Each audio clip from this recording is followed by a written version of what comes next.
गांव के बीचों बीच एक गरीब किसान रामलाल अपने छोटे से खेत में मेहनत करता था। वो बुद्धिमान था, परंतु उसकी चालाकी का अंदाजा कोई नहीं लगा सकता था। उसके गांव के पास ही जमींदार रणवीर सिंह का बड़ा खेत था, जिसमें कई मजदूर काम करते थे। जमींदार को अपनी ताकत और अमीरी का बहुत घमंड था।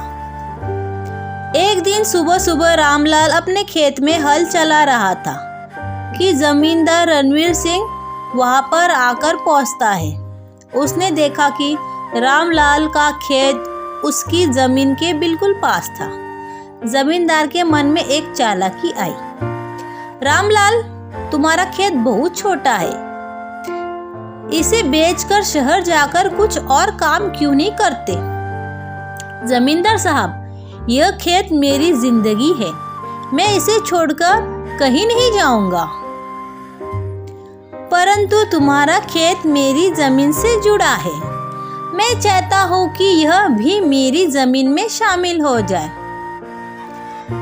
पर जमींदार साहब, खेत की कीमत तो बहुत ज्यादा होगी, आप इतना पैसा देंगे? पैसों की चिंता मत कर, मैं सोने की थैली देने को तैयार हूँ, बस ये खेत मेरा हो जाना चाहिए। रामलाल को समझ आ गया कि जमींदार अपने पैसों के दम पर उसकी जमीन हथियाना चाहता है। उसने दिमाग दौड़ाया और एक चाल सोची। रामलाल सोच में पड़ गया और फिर कहने लगा, ठीक है जमींदार साहब, मैं खेत आपको बेच दूंगा, लेकिन एक शर्त है। शर्त? कैसी शर्त?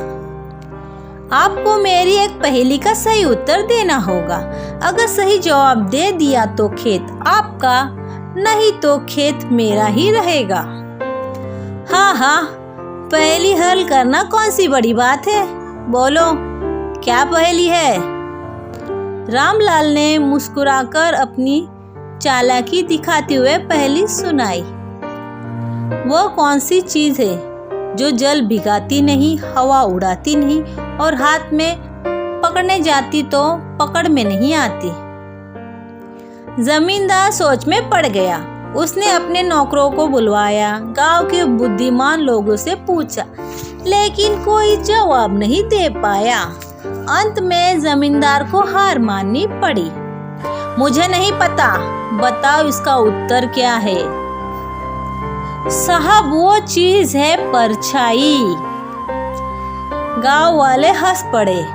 रणवीर सिंह को अपनी हार माननी पड़ी और उसे रामलाल को खेत छोड़ना पड़ा, लेकिन जमींदार हार मानने वाला नहीं था।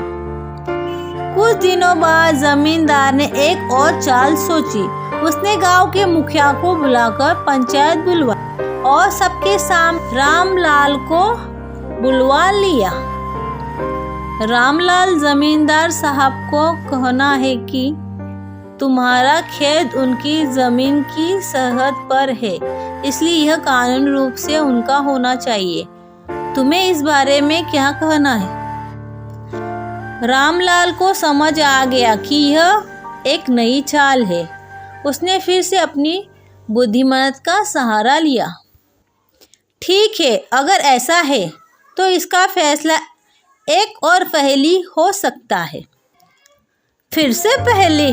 ठीक है, इस बार मैं जरूर जीतूंगा। तो बताइए कि दुनिया में सबसे तेज चीज क्या है? इस बार भी जमींदार सोच में पड़ गया। किसी ने कहा घोड़ा, तो किसी ने कहा हवा, लेकिन सही जवाब किसी के पास नहीं था। अब तो बता दो क्या जवाब है? साहब, सबसे तेज चीज है सोच। यह पलक झपकते ही कहीं भी पहुंच सकती है। गांव वाले फिर से हंस पड़े और पंचायत में फैसला सुना दिया कि रामलाल का खेत उसी के पास रहेगा। रणवीर सिंह अब बहुत गुस्से में था। उसने तय किया कि वह अपनी ताकत के इस्तेमाल करेगा। उसने अपने आदमियों को भेजकर रामलाल को धमकी दिलवाई, अगर तूने अपनी जमीन नहीं दी तो अंजाम बुरा होगा। रामलाल डरने की बजाय मुस्कुराते हुए बोले, अच्छा तो मैं तुम्हारे लिए एक और पहेली लाया हूँ। अगर तुम इसका जवाब दे सके तो मैं खेत छोड़ दूंगा। गुंडे ने सोचा कि यह आसान होगा, हामी भर दी। अगर एक घोड़ा और एक आदमी एक ही समय पर कुएं में गिरे तो पहले कौन निकलेगा? गुंडे ने सोचा और फिर कहा, आदमी पहले निकलेगा क्योंकि वो हाथ पैर चला सकता है।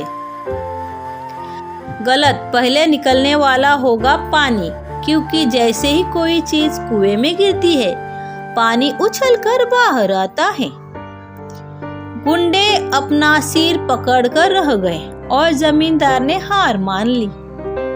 रामलाल ने अपनी चतुराई और समझदारी से न फिर अपना खेत बचाया बल्कि गांव वालों के लिए भी एक मिसाल कायम की। जमींदार रणवीर सिंह को यह समझ आ गया कि ताकत और पैसे से सब कुछ नहीं पाया जा सकता।